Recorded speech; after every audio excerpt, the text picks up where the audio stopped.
Eu sou o SUS. Eu sou o SUS. Eu sou o SUS. Eu sou o SUS. Eu sou o Eu sou o SUS. SUS. Eu sou o SUS. Armã, Aré, SUS. Eu sou o SUS. Eu sou SUS. Repórter SUS. O que acontece no seu sistema de saúde?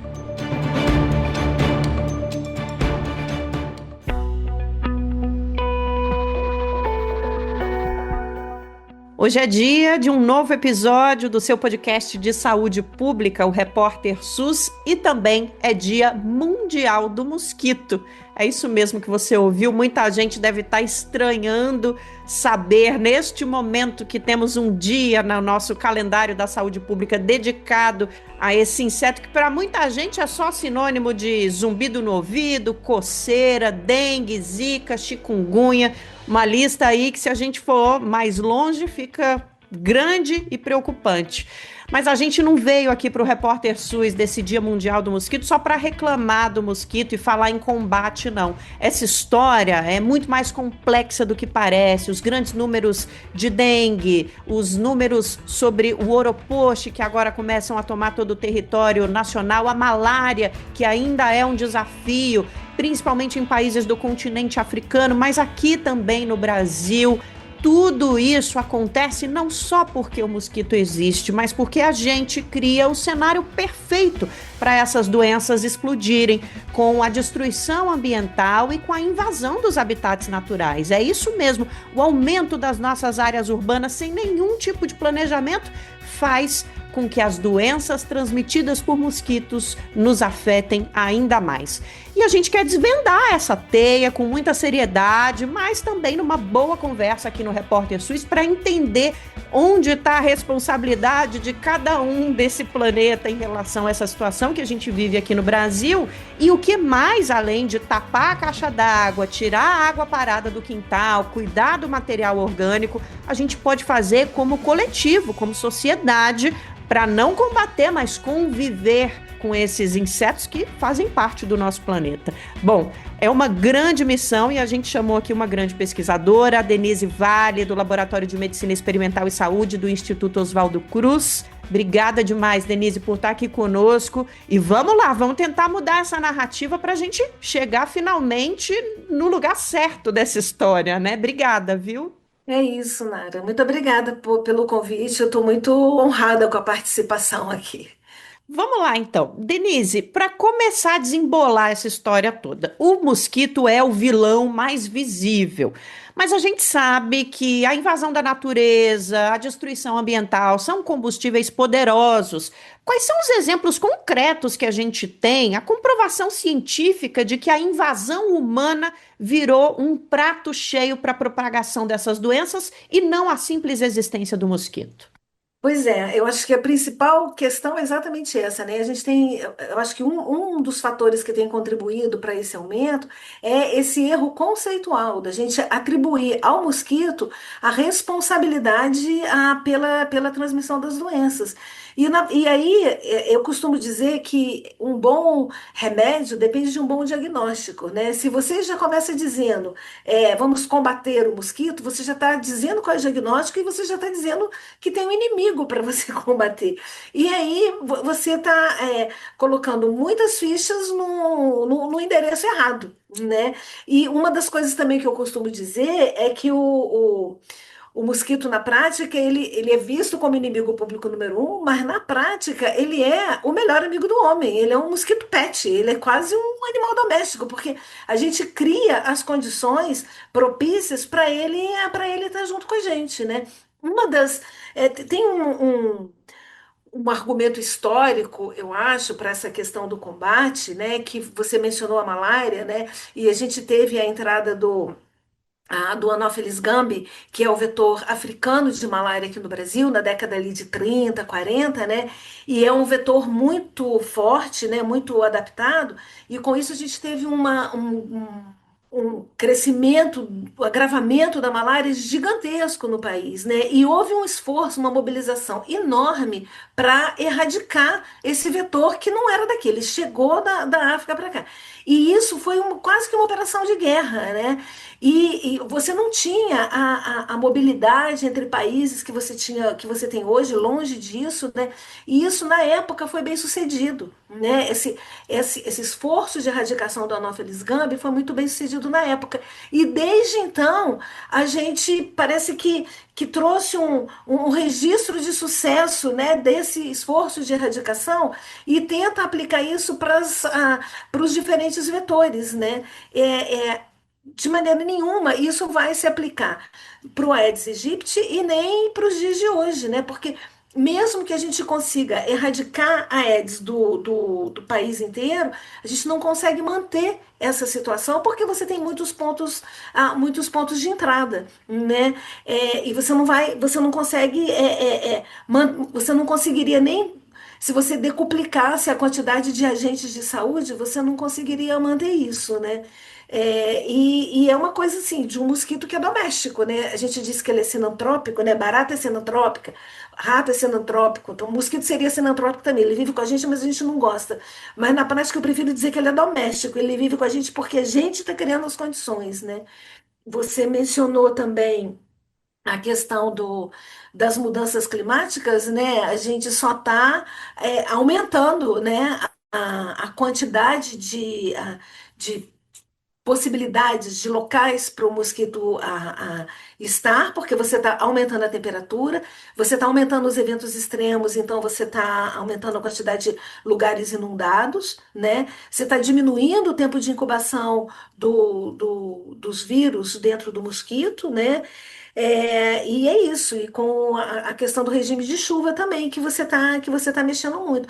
E lembrando que a Aedes, diferente de outros mosquitos, ele é um mosquito doméstico, né? Então, assim, se você, se você cria as condições para ele dentro da sua casa, é lá que ele vai ficar. E ele é super adaptável, Nara, super adaptável. Então, assim, quando a gente começou a ter o Aedes lá no Brasil, a gente diz que é um mosquito urbano, né? Ele gosta de cidades, mas hoje, cidades grandes, né? Então, a gente começou com a Aedes pelas cidades grandes. Hoje, isso está muito capilarizado. Você tem cidades bem pequenininhas no interior do Brasil que já estão bastante infestadas e com casos de dengue também. E outras arboviroses, né?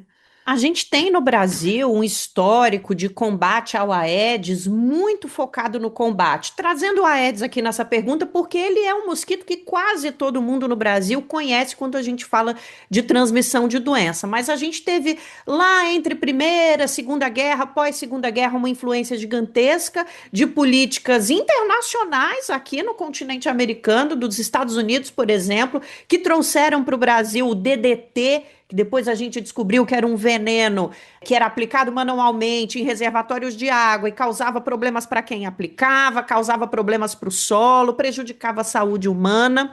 E já teve momentos no Brasil em que a gente até já falou, não há Aedes no Brasil mais. E talvez isso tenha acontecido por causa da falta de registros, né? Lembrando que esse período coincide também com a época da ditadura militar.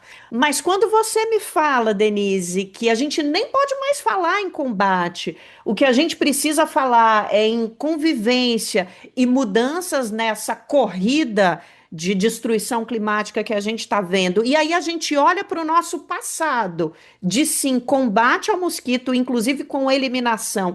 E as campanhas que a gente vê super focadas na população, no combate à água parada, eu te pergunto, tem um longo caminho pela frente para o Brasil parar de combater algo que não é fácil e nem é combatível, digamos assim, para começar a tentar conviver com esse organismo, com esse inseto tão natural do nosso ambiente, né?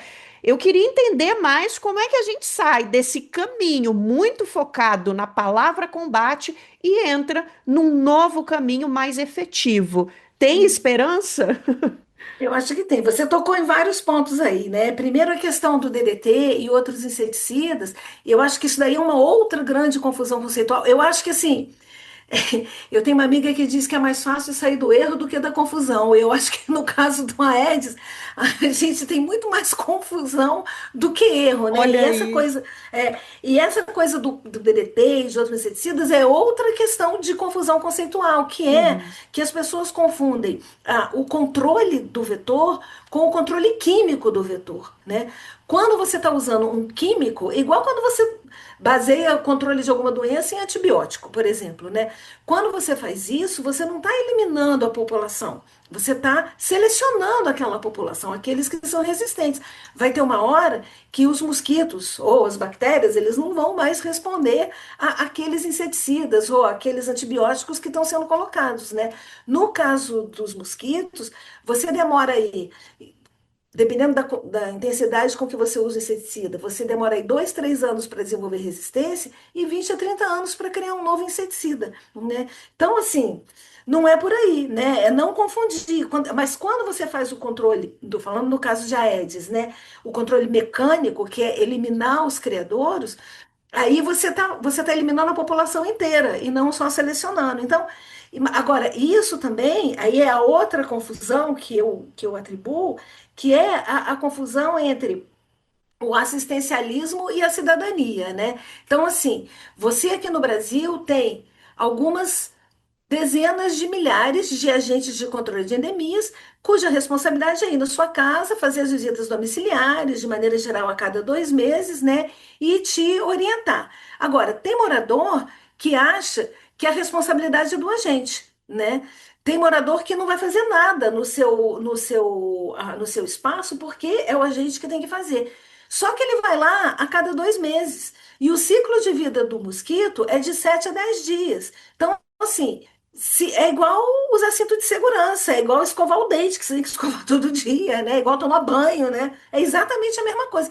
E não é uma questão de. Aí, de novo, né? Mais um problema conceitual. Não é uma questão de combate, mas é uma questão de conduta, né? Eu acho que essa é a grande diferença.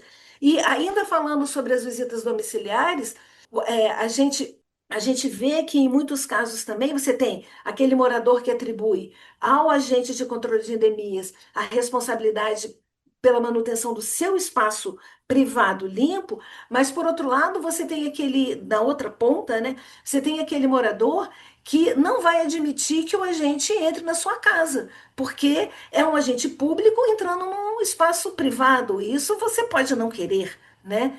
E hoje, quando você tem todas as questões de segurança, ou a falta de segurança, de desigualdade, isso é um ponto muito significativo também, né? E aí é essa questão, né? A questão da assistência versus a cidadania, né? E aí vem uma outra questão que eu acho que assim, a gente da área da saúde fica muito, não quero tirar o corpo fora de jeito nenhum, mas a gente fica muito carregando o piano, a culpa é da saúde, né? Na verdade, eu já ouvi outro pesquisador também falar, até da Fiocruz, né, o Rivaldo, assim, quando você tem uma epidemia de dengue, você vê o secretário de saúde sendo chamado para explicar, mas você não vê o coordenador da coleta de lixo sendo chamado, você não vê o chefe do serviço de abastecimento de água sendo chamado, né? O que é saúde, né? Então, saúde é só o que está lá, Ministério da Saúde, né? Isso é bem complicado. Então, assim, é complicado e é simples, né? Porque nós somos as mesmas pessoas, né? Eu acho que é Sem isso, é uma dúvida. questão de conduta. É importantíssima essa frase que a Denise traz, é uma questão de conduta e não de combate, porque a gente não está aqui no Repórter SUS tentando tirar todo o foco de como a nossa conduta pode fazer com que o controle cotidiano aconteça. O que nós estamos dizendo é que a gente precisa de um trabalho integrado e muito mais amplo, e a Denise deixou isso claro no final da fala dela, que envolva não só a saúde, é uma questão ambiental, é uma questão de educação, é uma questão rural, uma questão de desenvolvimento das cidades, tudo isso entra na conta.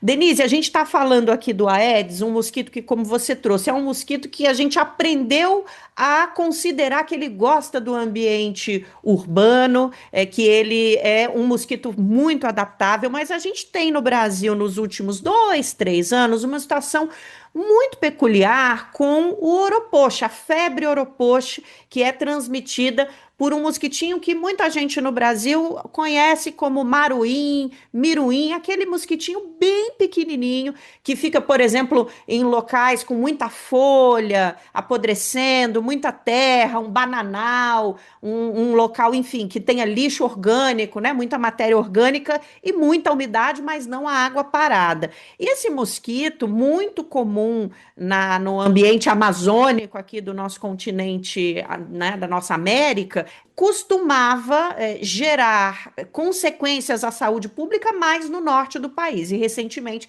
a gente tem visto a febre europoche se ampliar em todo o território nacional.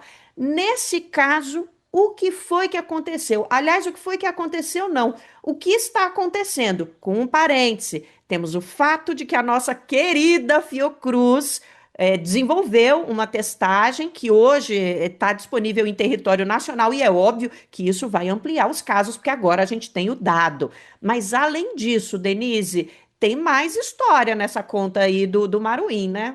Pois é, a questão do Oropuxa, assim, eu também não sei desde quando que ele saiu da região norte. A questão é que a gente começou a procurar agora, Pois em é. 2023, 2024, né? Porque, na verdade, você dizia que só estava no norte, então você só procurava no norte, né? É, em 2020, foi 2023, 2024, a Fiocruz desenvolveu um protocolo, né? Um kit de diagnóstico para identificar o Urupuxi. E além disso, os LACENs, os laboratórios centrais de todos os estados do Brasil, foram treinados, né? E aí começou-se a procurar. E quando você começou a procurar, você começou a achar, né? Foi simples assim. Quer dizer, que bom, né? Eu acho que a gente tem uma vigilância muito ativa, né? Epidemiológica, entomológica, virológica, e isso coloca a gente, às vezes, assim, na cara do problema muito rápido, né? E é isso, o Maruim, bem diferente do Aedes, a gente conhece muito pouco sobre ele. Né? Porque o Aedes é um mosquito fácil de você criar, de você manter e de você fazer perguntas para ele no laboratório. O Maruim não, você não consegue nem criar ele, né? Então, assim, a gente não tem todas as respostas, né, que a gente tem para o Aedes, a gente não tem para o Maruim, não, porque a gente não consegue chegar, né? E é um inseto que também está super espalhado, tem potencial de super se espalhar também em áreas urbanas, em áreas rurais, em áreas de borda, né, de mais suburbanas e urbanas também, né? Porque todo lugar, quase todo lugar aqui, você tem um terreno baldio ali com um monte de terra, né? Uma outra questão é que a gente não tem muita ideia de quanto tempo isso ele está espalhado, porque na prática você identifica as arboviroses pelas suas manifestações clínicas, né? E as manifestações clínicas de todas, quase todas elas são muito parecidas, né? Então você está com febre, você está com dor no músculo, você está cansado, isso pode ser um monte de coisa, né? Durante algum tempo você tinha lá pessoas que tinham essas manifestações, aí você vai lá e fala, não dengue, faz o teste, não dengue, não zika, não chikungunya, tá bom, mas eu continuo com esse sintoma, é o quê, né? Agora a gente tem o kit.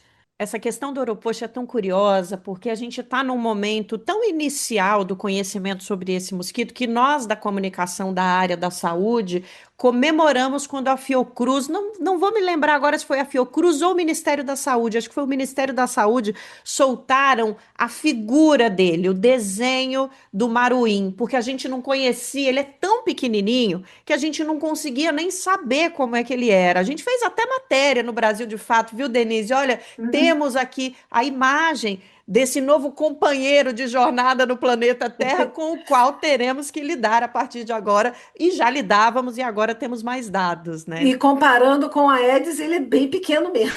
Muito pequenininho. Quem tem bananal em casa ou está perto de terreno baldio, sabe bem do que a gente está falando. O bichinho é minúsculo. falar um pouquinho agora sobre a resposta da nossa saúde pública para todos esses desafios.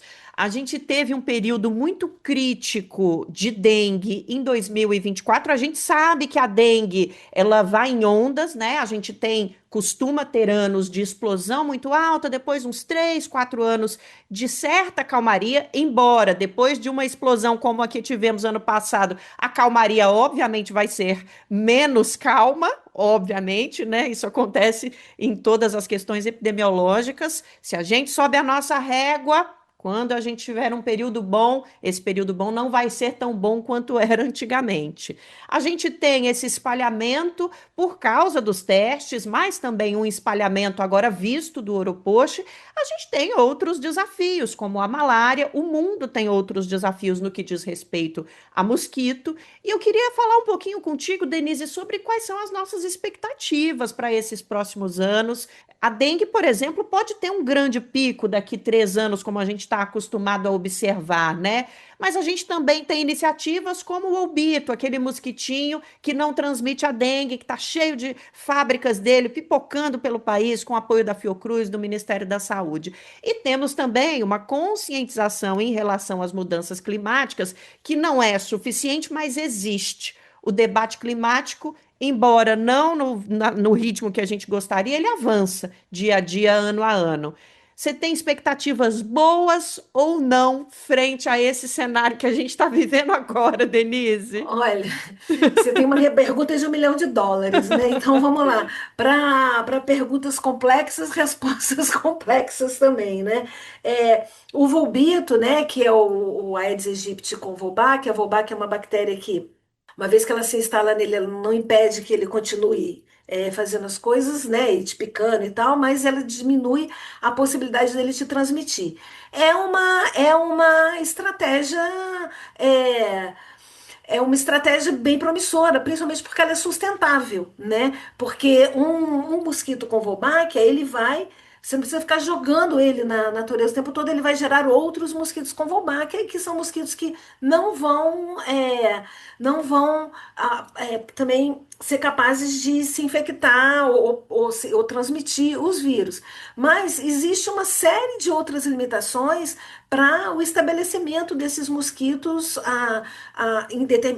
os territórios e principalmente quando você considera o território todo, né? E nada impede que daqui a pouco você tenha modificações no mosquito que o tornem compatível com a Wolbachia. E na prática, o que que a gente. E é aquela coisa, né? É uma solução técnica, é uma solução sustentável, mas é uma solução técnica para um problema que é estrutural. Então, na prática, assim, é como o Briceño Leão falava, né? O que que a gente quer? O que que é saúde, né? A gente vai continuar com as mesmas condições de falta de água, de saneamento, vivendo em casas mal construídas, mas protegidos por uma tecnologia de alto valor, né? Então, é essa saúde que a gente está querendo. Então, eu acho que é muito por aí. E tem a outra coisa também, que é de novo, né? Aquela coisa, todo mundo procura uma bala mágica, mas se uma bala mágica funcionasse, a gente já não teria AIDS aqui há muito tempo, né? É o risco de você ter uma falsa sensação de segurança agora eu não vou mais atribuir ao DDT, mas eu vou atribuir ao Volbito a responsabilidade para eu não ter mais dengue, né? Então, assim, cuidado para não trocar 6 por meia dúzia, digamos assim, né? E em relação a isso, assim, claro que eu não tenho a resposta. Se eu tivesse, eu acho que eu não estaria aqui, né? O Nobel da mosquitologia, se a gente tivesse essa Não, pois é, resposta. ou da bola de cristal, né? Mas assim, eu acho que é aquela coisa, né? É complexo, então vamos trabalhar em muitas frentes, né? E uma das coisas que eu acho que é importante é a gente ouvir a sociedade, né? Porque em muitos lugares, quando você vai no campo, em diferentes contextos, em diferentes municípios, em diferentes comunidades, você percebe que as pessoas ou aqueles grupos acharam soluções que são soluções locais, que são adaptadas às suas realidades e conseguem implementar e conseguem se livrar disso, né? Então, só para dar um exemplo aqui, pequenas cidades no interior do Nordeste, né? que é um lugar super árido, né? Que não recebe água porque não tem chuva, e que conseguem manter reduzido o seu nível de infestação usando peixes nos reservatórios, né? Os peixes que comem as águas. Só para citar um exemplo, né? Que é uma coisa sustentável. Eu não sei se a gente consegue fazer isso aqui no Sudeste, porque é outra realidade, né? Mas assim. Isso essa coisa de você ouvir a sociedade, ouvir as comunidades é muito importante, porque a gente está muito acostumada, vamos lá, a gente meio que incorpora essa coisa da saúde, vou trazer a felicidade, a saúde, a solução. Não, não, não, é uma construção, né? Aquela historinha, né? A revolução é de baixo para cima, de dentro para fora, eu acho que é um pouco assim também. E só para complementar, as penúltimas diretrizes para controle de arboviroses que a gente tinha eram de 2009. O Ministério da Saúde atualizou agora em abril de 2025, né? Então, essas duas coisas eu acho que estão contempladas lá, né? A questão de você não tratar mais o mosquito como com termos bélicos, né? Não usar mais a questão do combate, guerra e tal, e tentar trabalhar com a conduta, e um capítulo inteiro que tá lá, que não é mobilização, que não é ensinar a população, mas é interface com a sociedade. Na verdade, é essa via de mão dupla, né? Eu acho que é isso. Eu acho que isso parece simples, mas foi uma super vitória, assim, foi um super avanço, eu acho, né? E essa Essa fala da evolução. Denise vem carregada da importância da participação popular e coletiva, porque ó, só nessa fala dela, ela já trouxe o exemplo das comunidades rurais que usam peixes, aliás, um exemplo ancestral de controle de mosquitos, né, nos ambientes rurais. Trouxe também o fato de que as novas diretrizes do Ministério da Saúde falam em diálogo com a população, entender melhor como aquela população coloca em prática as suas soluções e como ela pode ajudar também onde ela não consegue colocar soluções em práticas, né? É isso, saúde no Sistema Único de Saúde, por definição, não está só no consultório médico, não pode estar. E se a gente deixar só nesse ambiente, a gente não vai ter. O Sistema Único de Saúde não é nem o que a gente quer, é o que está determinado na nossa Constituição. Gente, não tem nem o que falar. Realmente a reflexão final para a gente é que a conduta envolve, né, Denise, para a gente finalizar a nossa conversa, tampar a caixa d'água, tirar a água parada, tirar o lixo. Também envolve um segundo degrau, que é cobrar a política pública de tirar o lixo, do agente de saúde indo em casa, mas também envolve um outro degrau, mais alto ainda, em que a gente se junta coletivamente e cobra soluções ambientais, soluções científicas, enfim, soluções estruturais. Não tem muito como a gente conseguir se livrar do mosquito, mas tem como a gente conseguir se livrar da doença, né, Denise? Exatamente. E é isso, né? Eu também costumo dizer para você fazer a sua parte mais um pouco, né? E mais um pouco é desde cobrar do vizinho, né? Até cobrar do seu condomínio, da sua rua, do seu prefeito, do governo, etc, né? E a outra coisa que é muito importante, né? Que assim, saúde não é ausência de doença, né? E saúde tá lá, a Carta de Ottawa, 1986. Saúde não é ponto de chegada, saúde é ponto de partida, né? E assim, não sou eu que estou falando, né? E nem isso não é novo, né? É só vamos colocar em prática. É a comunidade internacional da ciência e da saúde chegando a essa conclusão. A gente precisa começar a colocar em prática mesmo. Denise Vale, pesquisadora do Laboratório de Medicina Experimental e Saúde do Instituto Oswaldo Cruz, da nossa Fundação Oswaldo Cruz, obrigada demais por ter trazido um pouco do seu conhecimento aqui para o Repórter SUS, Denise. Das minhas agonias. Dividindo agonias conosco e com os nossos ouvintes e as nossas ouvintes, a gente tenta chegar numa solução, viu? Bom, muito obrigada pelo convite. É isso, a gente agradece também às nossas ouvintes e os nossos ouvintes. Valeu demais por acompanhar o nosso papo e leva essa discussão para fora. Ela precisa sair daqui do rádio, daqui do podcast e ser ampliada. O podcast Repórter SUS, como você já sabe, é uma parceria do Brasil de Fato e da Escola Politécnica de Saúde Joaquim Venâncio. Apresentação Nara Lacerda, trabalhos técnicos Adilson Oliveira e produção Letícia Holanda. Semana que vem tem mais Repórter SUS. Até lá!